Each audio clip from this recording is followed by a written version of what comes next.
Alors, premièrement, effectivement, je suis bien fier de ce bon résultat-là. Il y a une démonstration qui c'est vraiment un résultat de toute une équipe. Comme je peux expliquer, ce groupe-là, il y a 21 000, presque 22 000 dimoun. Effectivement, le travail de chacun qui nous permet cet achievement-là pour au 31 décembre, c'est-à-dire à peu près 6 mois après sa fusion-là. Tout le secteur dans lequel nous étions, qu'il y ait dans manufacturing, dans distribution, hôtellerie, property, innovation, avec logistique, seafood, nous pouvons trouver que l'ensemble de secteurs peut porter bien. Et que ça, vraiment, il y a une fierté pour moi et pour mon board. Et qu'il démontrer que tout le monde, la main dans la main, peut travailler pour faire avancer ce nouveau groupe IBL Together. Il y a un secteur qui fait plus porteur qui d'autres qui fait vraiment un résultat excellent. Oui, écoutez, effectivement, dépendant des activités, nous trouvons que malgré une très bonne performance de Lux localement, nous trouvons qu'il y a un résultat là, 6 mois, il est un peu stable parce qu'aux Maldives, nous avons fait un petit hôtel là-bas, donc pas une caravane de l'ensemble de l'hôtel. Nous pouvons trouver qu'il le manufacturing, nous pouvons gagner un bon résultat parce que Phoenix Beverage, après le rachat, sa installation d'îlot, la Réunion, il peut vraiment déroule bien. Et que l'autre secteur, comme à UBP, effectivement un peu plus stable, mais encore une fois, nous pensons qu'avec le secteur de la construction qui peut redémarrer, nous retrouvons un double-digit growth pour ce secteur qui est un peu plus stable dans sa première 6 mois. Là. Pour revenir à l'hôtellerie, aussi qui nous fait allusion à un marché chinois qui est plus ou moins stable. Là, nous n'avons pas des banques compagnies qui se déservent la région. Tu es content de trouver suite à mon développement final?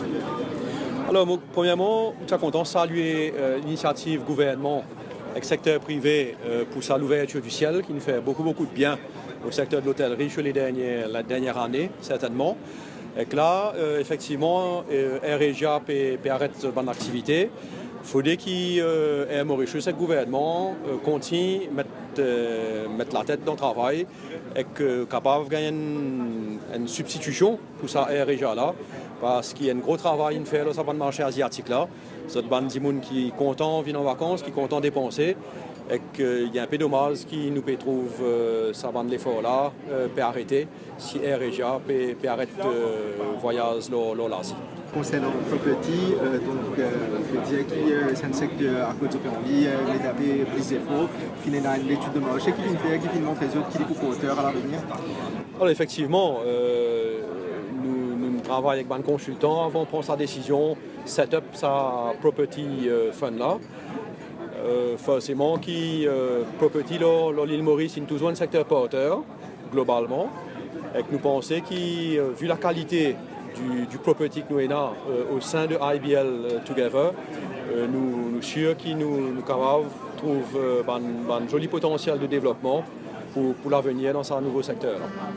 Nous trouvons une baisse dans les résultats de associés, mais comme on expliqué, ça résultat en baisse dans les associés est principalement dû à un très bon résultat l'année dernière de la part d'une des associées à Phrasia.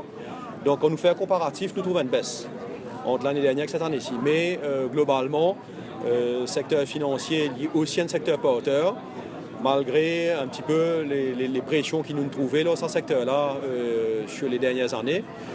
Mais encore une fois, le groupe IBL, à travers notamment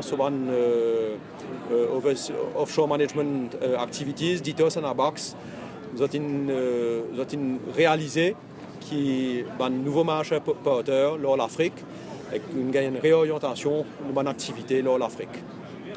Peut-être un petit commentaire sur la performance d'Afresia? Afresia marche bien. Afresia est une banque différente et c'est sûr qu'après le setback du Zimbabwe il y a maintenant 2 ans, Afresia avec le nouveau management est dans une phase de croissance intéressante. Afresia fait faire une levée de capitaux de 600 millions de roupies, qui est fully subscribed. Et qu'aujourd'hui, avec le support des actionnaires principaux, IBL, Banque nationale du Canada, le support de la Banque centrale et une stratégie claire du gouvernement pour les secteurs financiers. Nous pensons qu'Afrasia gagne un beau jour devant elle. L'endettement est sous contrôle. On trouvait que l'endettement consolidé une baisse de 2 points de pourcentage entre l'année dernière et cette année-ci, avec un gearing à 46%, donc tout à fait raisonnable et vraiment aucun souci à se faire. IBL, avec sa capitalisation boursière de plus de 22 milliards, ce bon asset de 51 milliards, avec ce bon profit généré, gagne une bonne capacité pour leverage dans l'avenir si bizarre. L'hôtellerie, boissons gazeuses, construction, seafood, l'hyper-hauteur, et voilà, donc principaux secteurs qui peut bien faire, grande distribution également.